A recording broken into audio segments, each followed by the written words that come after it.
No, sorry. No, I insist now. Oh, you made a thing about it now. You've got to stand up here now. Yeah, you have to. There we go. Okay. Alrighty. Cool. Enough time wasted. Yes. All right. Well, welcome to the Adelaide Microsoft IT Pro Community User Group Meetup for November 2023. From you? I don't know. I mean, you weren't here last month, so got Brett with us this month to talk about Android device management through Intune and Samsung Knox integrations. I'm Andrew Young. Brett. And I'm Brett. Yeah. Yeah. Brett's here with a slightly mangled ankle. Ankle. Yes, for post-ankle surgery. But yeah. Yeah, so it didn't help last month for him getting here and about and all that. So got him here this time, surprisingly, without too much drama.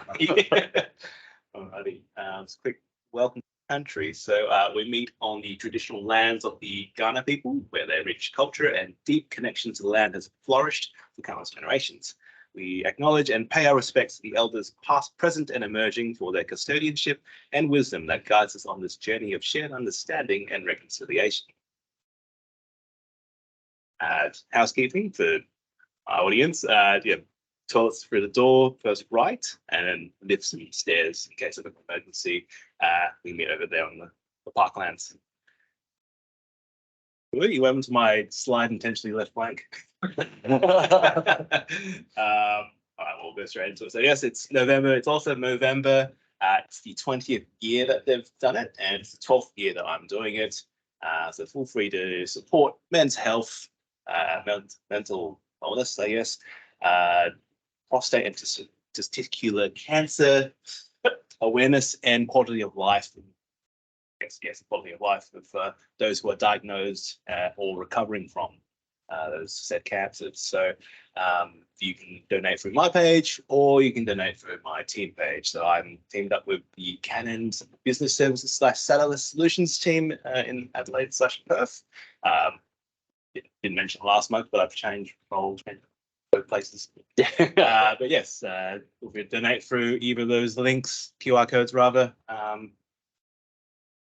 Yeah, it's certainly a good cause, for sure, because something like 90% of men here in Australia will be afflicted with one of those sometime in their lifetime. So if you don't know someone already, you probably will sometime in the future. Yeah. So November was also general availability of Microsoft 365 Copilot and also Microsoft 365 Chat. This is following on from the AI events end of September, where they also did Copilot Windows 11, etc. But yeah, this is probably the big game changer. This one. Just working through your Microsoft 365 apps and then tapping into the Copilot service itself, where it uses essentially ChatGPT's large language models, so natural language processing, so it knows what you're saying to it, gives you response, and then what it then does is extends to your current data within your M365 tenants, within the confines of your permissions and retention and other policies, using the Graph API. So whatever you got access to, it's only limited to that. And then it does something called grounding, where it grabs that information and then gives you fancy response, often generating something new or helping you analyze something that's in your tenant. We won't cover too much of that this time because we could go on for several hours, but there are several resources already available now. So from Microsoft themselves, there's an adoption site or page just dedicated to all things Copilot. So several Copilots for various applications, so Word, Excel, Outlook, etc. Find lots of information on there. There is a learning path for Microsoft Learn that's actually generated by AI. So it's surprisingly good. I've gone through the learning path last week. So it covers all the things I just mentioned before, probably a bit more detail and more reliably resourced. There's also public general information on the Copilot for Work site with examples and videos and stuff like that. So feel free to go to that. And there's also, I think you mentioned this a while back, Microsoft and LinkedIn have a 10, 12 lesson course you can go through and get a digital certificate to prove that you've learned something about generative AI. Also for partners in the room and online, so how to prepare essentially for Copilot and other things like that. So getting your data secured and policies in place and getting people trained up, adoption and all those pieces. And we'll I was just talking to Pete before about this, and next month's session is going to be on this basically. Like, what do we need to be thinking about from an IT professional standpoint to be able to weather the storm when the CTO comes to us and says, we need this and we need it tomorrow. What are the sorts of things that we need to be thinking about now to make sure that we're prepared for it when that does happen? So, yeah. There are some small gates at the moment where it's only available for enterprises, so usually 300 users plus. So there is that. It's also a requirement to actually have Microsoft 365 business or enterprise licensing to add this onto. So, before it even gets that, it's the whole cost behind it, the return on investment, and I'm sure there's all sorts of arguments you can have behind the scenes. But at the end of the day, it's probably going to be worth it. But yeah, we'll have to wait and see what happens in the next 6 months, maybe, or maybe less. I know Thomas Abel is on the call if he wants to mention anything now that it's GA +7. Oh. Hey everyone, it's Thomas. Just saying hi. I'm not going to derail the conversation. It's late evening here in Redmond. I'd encourage you all, if you're looking to learn more about Copilot. We were kind of quiet this past week because we'll be talking a lot about it next week at Ignite. So if you can join virtually for any of those sessions, I'm sure you'll learn a lot. And then as Andrew was calling out, I know that there's a top priority, top ask from the partner community, especially of when can we make Copilot available to the CSP channel, to smaller customers, etc. I don't have anything to announce here for you tonight, but I promise that it is top of mind and we're working on it. It's a bit of damage control and PR there from Thomas. I like it. No, it's good. No. Thanks, Thomas, for joining us. Really appreciate it. Yeah. Worries. So what else was new? There is skills in Microsoft Viva. So this is an interesting one where you look internally in your business to see who knows what or can do what. And it's just kind of like headhunting within your business to find the appropriate resources. So instead of going outside and hiring people, you can look inside and say, hey, this guy actually knows how to do this. So it's, put him on this project team, that kind of thing. So it's, extending on the existing certainly good services for large enterprises, that's for sure. Copilot in Power Apps is generally available as of the 18th of October. So that's interesting, this one. So I've had a quick look at this one.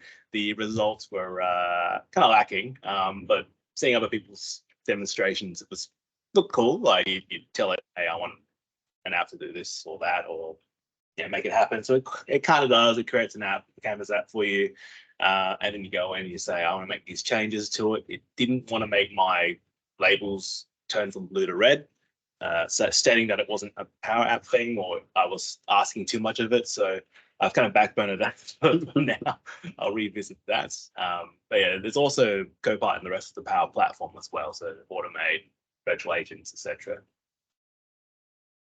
Going to add anything to that? It looks like you. No, I had not played with it yet, but it is certainly going to be interesting.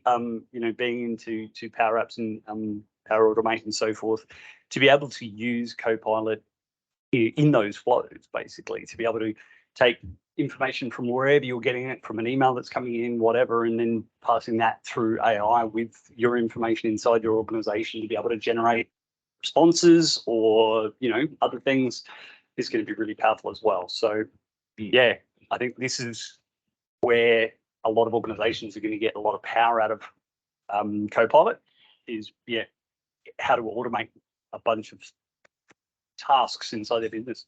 I mean, alongside that, the huge value add is like it will kind of coach you in writing low code or expressions in Power Effects or whatever you want to use in your apps. Yeah, look, flows. Right.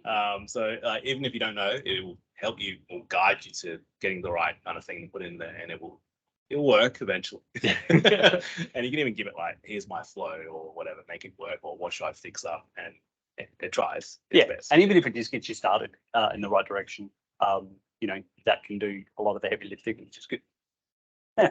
And in lieu of that, there's also a new learning path to creating these solutions with the new AI and Copilot features. So keep an eye out for that. There's also a 12-lesson course on GitHub, generative AI for beginners. So also, there's AI is very fire at the moment. Everyone's talking about it. So, Everybody wants it. Yeah, so links will be in the blog post that comes after this presentation and recording. So jump to that afterwards.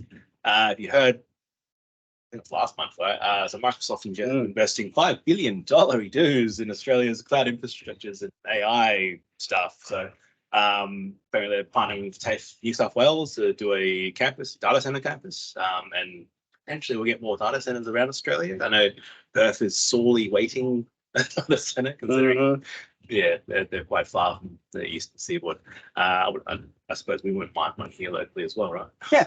Oh, look, it'd be great if we could get one locally, but single-digit latency would be nice. Yes. Other things, Microsoft Applied Skills. So in the learning space, there's now a new kind of credential that can be verifiable. So this sits alongside certifications where it's not quite as full-blown as going to take an exam to get certified in a certain role of skills. It's a niche or a specific skill where you kind of assessed on in it's like a virtual lab or something. So you get 2 hours to go in and make something happen. And if you can do it, you get an applied skill. So currently there are 8, I think, available out of the 9 that they mentioned would be available at launch. And stay tuned for next week during that night where they'll announce several more, which will be more AI heavy related. But yeah, there's several pretty relevant ones in there right now, like using Power Automate, using Sentinel for Steam, Azure storage and all that. So yeah, jump onto those because it's probably a lower hanging fruit than going and studying for a full exam for a certification, multiple exams for certification. And I think it'll be interesting in the recruiting phase of jobs as well, that it's all well and good that you can sit down and you can sit through an exam and I got the answers right. I sort of tick that off and I got the stamp and I got the certificate. But this is, you've actually got to prove that you can actually do the tasks that that you say you can do. So it's also less risk of it being outside of the exam, where if the lab fails, you don't. True.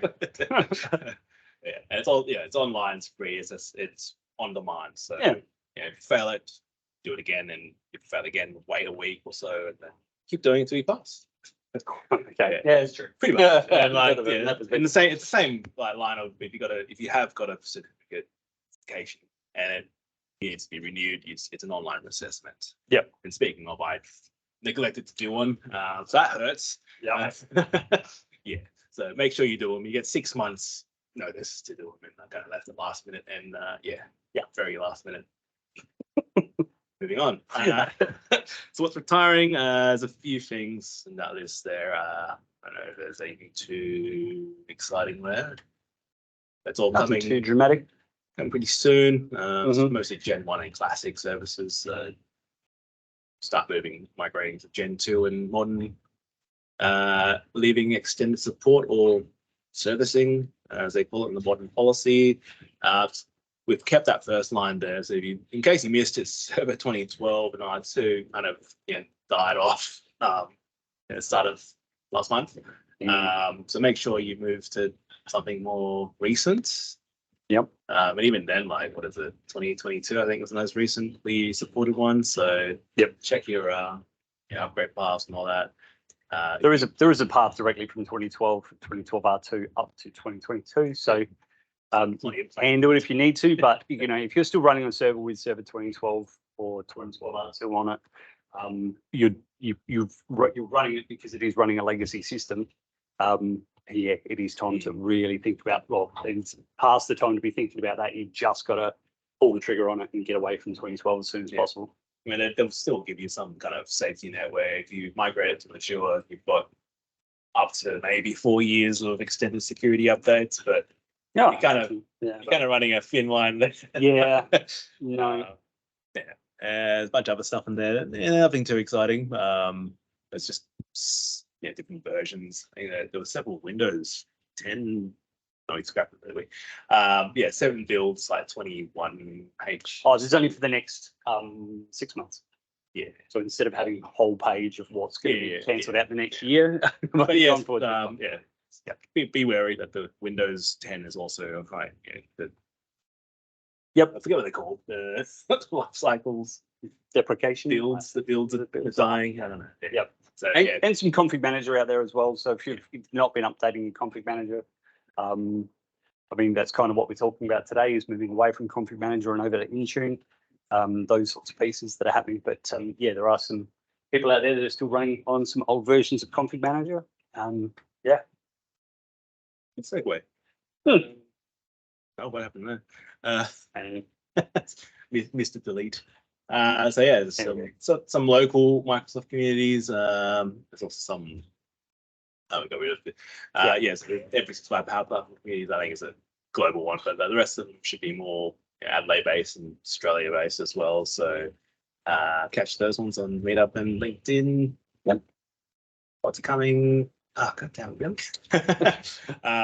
So there's a webinar, I think, tomorrow morning, nice and early, regarding Viva goals, so objectives, key results, and other stuff like that. There's a security tech accelerator starting next month. Obviously, Ignite is next week. Developers.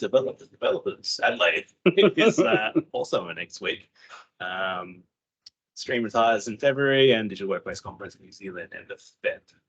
I don't know what else is coming up that's really worth mentioning, but as Thomas said, there's going to be a lot announced at Ignite around, especially around Copilot and those sorts of pieces. So, keep an eye out for the content as that comes out. And if you can't attend live, I assume it'll be available. They'll be like on demand videos on the Ignite webpage. Yep. Yeah. It's a good resource every year, that's for sure. Cool. Well, all right. I think we'll hand over to Brett and he will I have 40 minutes. Go through Let's go. Stuff at Flipboard. And we'll go cruising through it. All right. So I'm going to be talking today about Microsoft Intune and Samsung Knox. A lot of what we're talking about here today will also apply all the ideas and the thoughts behind it apply to iOS as well, just using a different technology. So what is Knox? So Samsung Knox, if you've got a Samsung phone or anything like that, and you first power it on, it says secured by Samsung Knox in the background. What does that actually mean? Well, there's a whole bunch of things that actually goes into that, and they split it up into 4 categories there: secure, deploy, manage, and analyze. And the secure part of it, I guess, is the piece that we actually see out of the box on all phones. Everyone's got it. It comes with built into the phone that you have, no configuration necessary, all of those sorts of things. Government grade data protection. So when they say that they've got secure folders and so forth, it is of a certain level, those sorts of pieces, some advanced network security and so forth, and then remote device health attestation. Attestation. I can't get my gums around that word, but it is basically that how do we prove that we don't have a rootkit on the device? How do we do a check on the OS that's in it that no one has put some extra code in there that we don't want? There was an announcement a little while ago as well that Microsoft and Samsung now both do this with inside Intune as well. So Intune can also check for that as well. So very, very cool way of being able to make sure that things are what they say they are. More aimed, I guess, at government sort of level with things, but you never know. There's the deploy side of things. streamlined out-of-the-box setup for organizations, secure enrollment, staging of devices in all different types of environment. Knox will do this for you out of the box from Samsung. You would have a license with Samsung to be able to do these pieces, enroll, get those devices up and running, and they're all centrally managed. What we'll be looking at today is how do we jump out of Knox and into Intune to be able to do this part of it for us. So if you don't have Intune or you don't want to buy enough Microsoft licenses for your Samsung devices, another option is to use Knox directly. Of course, I'm going to say that it's better to use Intune because we're part of the Microsoft IT Pro community here. And we're all working inside the Microsoft framework.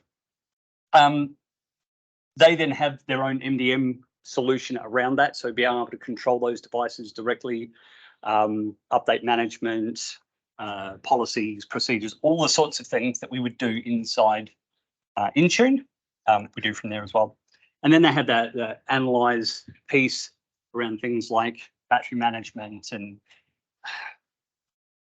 I don't know, very niche kinds of pieces that, depending on how well you're using them or what sort of devices you're using inside your fleet, yeah, you can really analyze what's going on in there. Again, not really something that the majority of people would be using. So how do we get into Knox? So there are providers called Knox device partners that when you buy a Samsung device through one of these partners, these are just some of the big names that I think most people would know, but there's plenty of other ones that are out there. They will register the IMEI number, the serial number, that device that you've purchased with your account. So then you can then assign policies to that device. So whenever somebody turns that device on, no matter what's going on, they've stolen it, whatever, doesn't matter, bang, they get that policy regardless. That's really the only way of getting those devices inside of Knox. There is one other way, and that's to actually ingest it yourself. So if you've already got a device and you haven't purchased it, you want it inside your environment, you can create it by creating a QR code and enrolling the device. It's super simple to be able to do. I have a device here. So I just factory reset this just before I came in here. And very first screen that you get is the welcome screen that appears.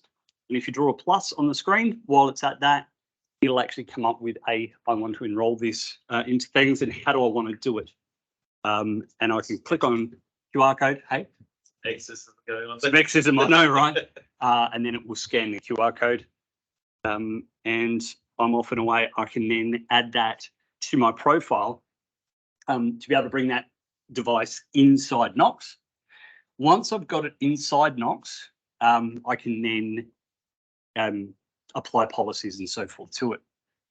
But how do I do that on a bulk scale?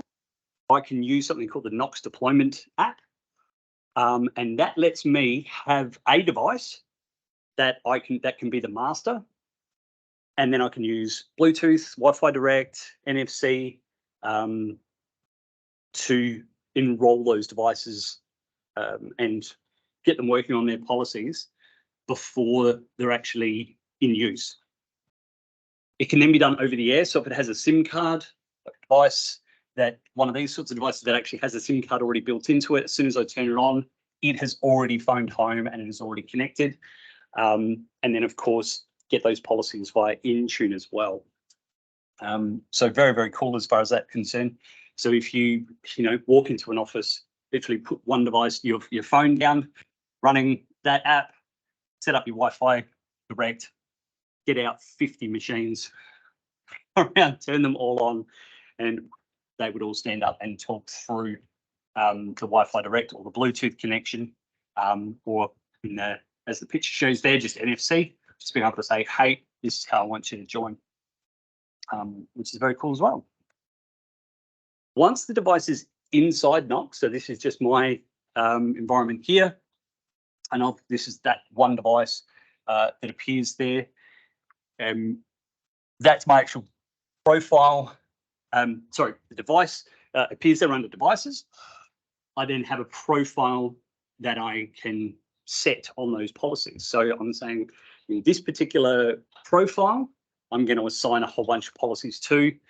It's like a group, I guess, an AD group that you would assign it to. What's the sort of things that we can do in there? We can give it a name, of course, and then your EMM. What is your enterprise mobile management solution? In this case, I've selected, of course, Intune, but it could be Samsung Knox, or it could be other ones as well. What does the EMM agent have to go sending off to? And there's a very specific link for Intune as part of it. How does it then know what that is for me? There is a specific EMM configuration piece that you have to use for Intune, and then you have a very specific token that appears in your environment that is unique to your environment. Somebody else gets a hold of it, then they can enroll in your environment. So not a great idea. But what you can do is also then have a QR code with that. So when people first join up, like as I said, do the plus on that welcome screen, scan that QR code, and it will automatically pass over things like Wi-Fi connection. So someone doesn't have to sit there and type in a Wi-Fi username and password. You can automatically have that set up in the background. So you can just click on it and away you go. It'll just add you to the Wi-Fi network and then start the configuration and away you go. So from a end user perspective, there's multiple different ways that end users can then get into that mobile device management framework. So as they connect to Knox, they power up their device, and it goes straight into it.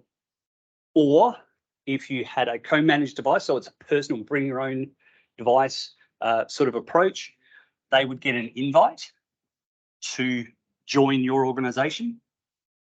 And then they would go through that enrollment type process. So if they got that invite, they would see this invite come up and say, hey, your device is about to be controlled by your organization. Do you wish to enroll? You agree with that and you say, yep, cool, I'm going to enroll on that. Takes me in, and then it wants me to download an app to install on my machine, and that's the Intune company portal. The Intune company portal is how that Intune is passing those policies back and forth. If you think about it from a config manager client perspective, this is kind of the replacement for that. Once we install that, it signs us in, single sign-on back to our Microsoft account, and we then added to those policies inside Intune, and it takes us through into it. So by setting up with inside Knox, it is pushing us straight into this environment rather than us having to go through this process. The Knox side of things takes us directly to this. So it takes us through, tells us all about our privacy, what we do see, what we can't see from a corporate standpoint. And there are different levels as to what sort of policy that you're going to be setting up with inside Intune. And that all depends on the device and the use case for that device. Yep, it's going to ask you a whole bunch of permissions, but I'll actually get hold of those permissions. And again, it's very specific to the type of device that you're going to be deploying. It will ask you to manage your phone calls. It doesn't actually make phone calls for you. It is a way to grab your IMEI number to register that IMEI number. So it needs to know that one piece, unfortunately. Now, again, depending on what your policies are, you're going to give away permissions to be able to do things like hard factory resets and those sorts of things. So you have to allow that. And in we go. Samsung Knox privacy policy, of course, as we always do. Love Eulers. And then the device is set up and away we go, managed by your environment or by your corporation. Now, again, depending on the sorts of policies that you've got, you would then have things like what apps are available or what apps are being pushed to your environment. How do you contact the IT? What does it look like as far as configuring Outlook or all of those pieces? But that's more of the Intune side of things, and how do you set up those profiles? No, don't get down. Cool. So what are these profiles and its type that we're talking about? There are all of these here. So BYOD, I've got a phone. I've brought this into the organization. This is my phone. I've signed into it with my personal account and so forth and so on. And I want to be able to get to my work profile on this. I don't want to give up my rights over this phone. I want to be able to search the web on this without the business being able to look at that. But from a business perspective, I want to be able to have control around it. So what this BYOD work profile allows me to do is change the control of the main screen over to the Microsoft app, and then I can switch between personal and work environment. And it's kind of like a virtual machine inside my phone. So the work profile is entirely separate virtual container within inside my phone or my tablet. That from a work perspective, anything that happens inside of there, I can get access to and I can see and I can monitor what's going on. Anything outside of that container, I have no sense of. So very, very cool for bringing on contractors, short-term people, or not outlaying a huge amount of money for everybody gets their own device. If you want to bring in that device, cool, not a problem, we can set you up, but we're going to control that. As someone leaves the organization, remove them, and that entire work profile disappears, just deletes that virtual machine and all the data that goes along with it. I'm going to skip over dedicated devices. We'll circle back to that one. So fully managed is, I guess, the opposite of that. It is I have purchased this as a business and I'm giving you this device.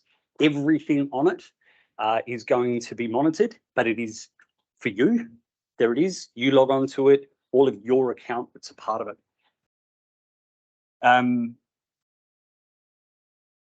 Right. I always get these two mixed up between fully managed and corporately owned work profile. Corporately owned work profile. Yes. So fully managed is it's only the work profile that you have as part of it. Corporately owned work profile is it's owned by us. We control the device, but we will allow you to also sign in to your private piece in there as well.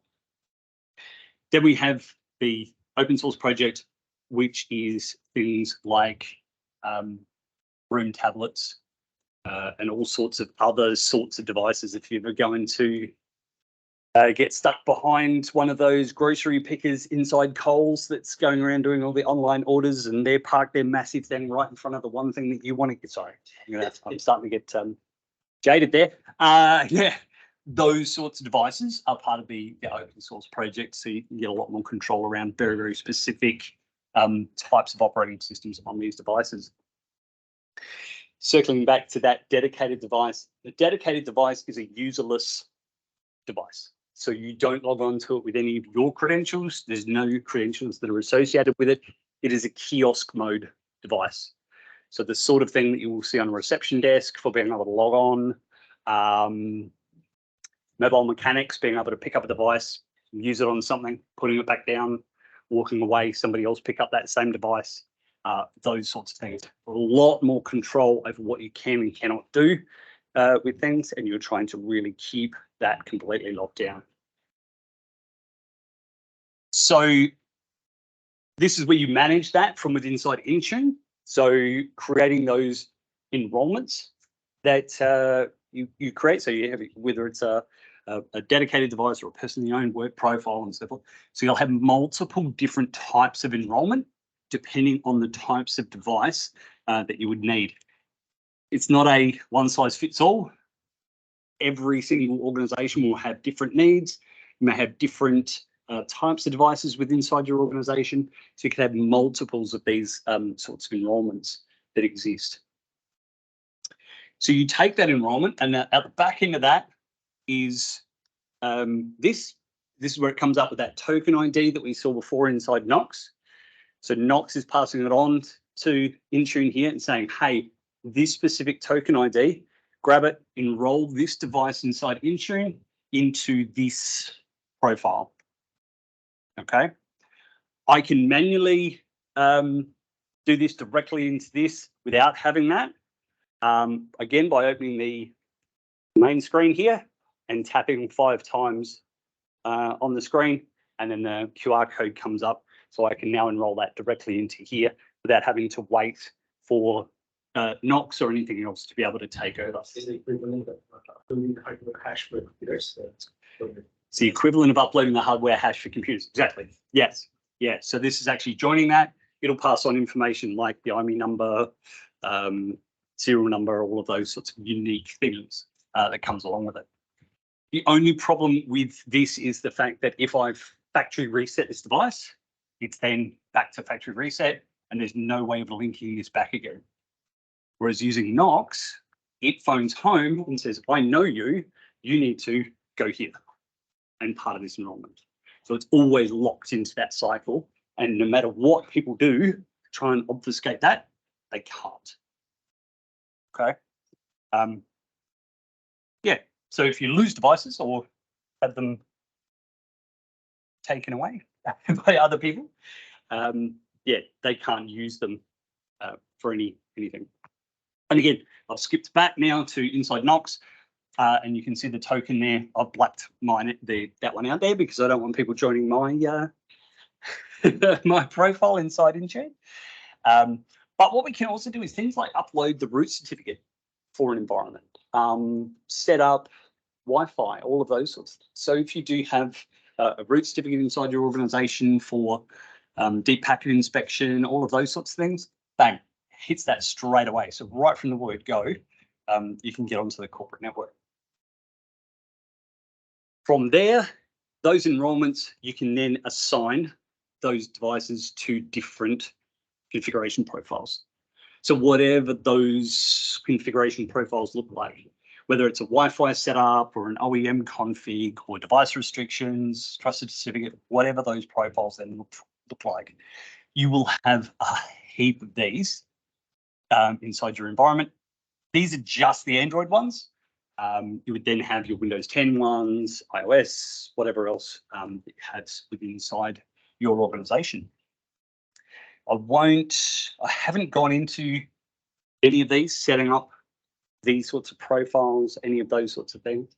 If we want to do another session at some point on actually creating these profiles, how would we create one of those dedicated kiosk type devices? How would we create a work profile on BYOD devices? Yeah, we can certainly do a session on that if people would like to. The BYOD work profile is absolutely brilliant. I think it's absolutely fantastic. The number of times I've gone to an organization, I'm going to be working there for say 4 months. They set me up with a work profile. The phone acts exactly like it was a dedicated phone that they gave me, but I just slide it and it's now my personal phone as well. So I get the best of both worlds compacted into one device rather than having to carry 2 devices like we either had to in the past, or some people I know still do. A good friend of mine walks around with 2 phones all the time. Yeah, which is just annoying. So yeah, that's kind of it in a nutshell. So I'm not going to go into too much of the nitty gritty as far as that's concerned. I mean, we can switch over to actually see what that looks like in the background, or like I said, that portal.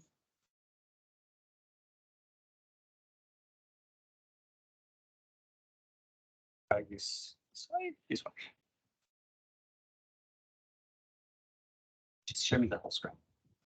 Right, so there are my devices that exist inside my organization, which is this one device. Huge. All right. So yeah, if I added this to the network here, hit go, the very first thing it would do it would phone home, display me, and everything matches. It would then give me that policy and join me to my Intune, and away we go. Start installing applications, configuring it exactly the way I want it to, putting in the restrictions that I need in place. Okay. All of this other componentry is the componentry down this side. This is if you take on Knox as your entire EMM type suite instead of Intune. Yeah. So can do things like Knox remote support's pretty cool because it'll work across all devices. But Intune remote manage is also much more powerful because if you've already got a license for that, you can use it across Windows, Android, iOS, and not just Samsung devices as well. It's very cool. Questions, queries, comments? That video before how sped up was the animation. A lot. Yeah. How sped up was the animations in that video? Yes, a lot. I have had experiences of the apps taking hours to download, depending on the app, of course, and where it's coming from and so forth. But yeah, it can be timely to get those apps installed, which is why it's good, especially if you've got like a kiosk mode dedicated device set up, that you have a pre-staging environment that you go along, turn all the devices on, hit go, and let them just sort of bake for half a day before you then distribute them out inside your environment.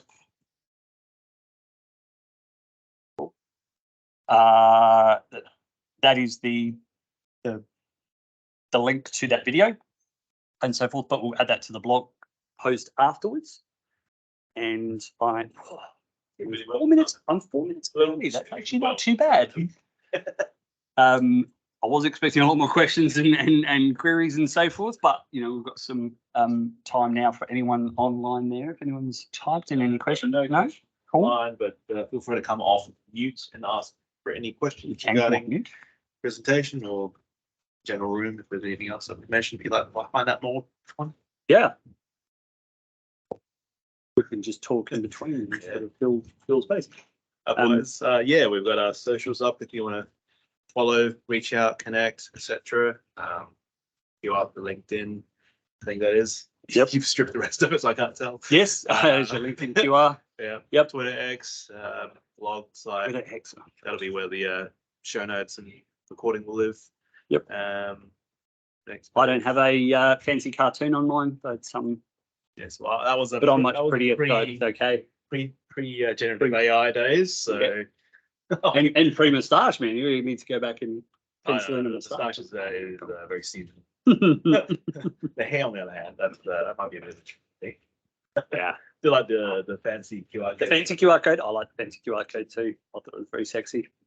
I don't know. It's not as easy to scan. You have to hold your phone on it a lot longer because it's small dots rather than the large sort of squares. But yeah, it's good for a business card. I like. So sort of quick code. Yeah, that's it. Yeah, and as always, if you do have time to fill in some feedback, we really appreciate it. Dave? There's a from Take care of that. Sure, don't know. No, we do appreciate any feedback. If there's any topics that anyone has in mind that they'd like to dive into, if you're doing a project or something is on the horizon for you, let us know. We'll try and find an expert in that field, bring them out, get them to deep dive into something very, very specific if you'd like to. Today was a real overview of what Knox does with its interaction with Intune. But if there's something very, very specific with inside Intune that you want to be able to go deep on, let us know.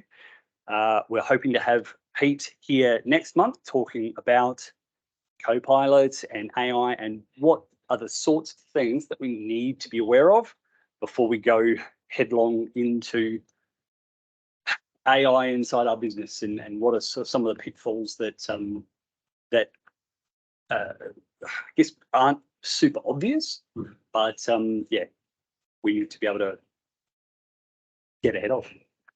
Yeah.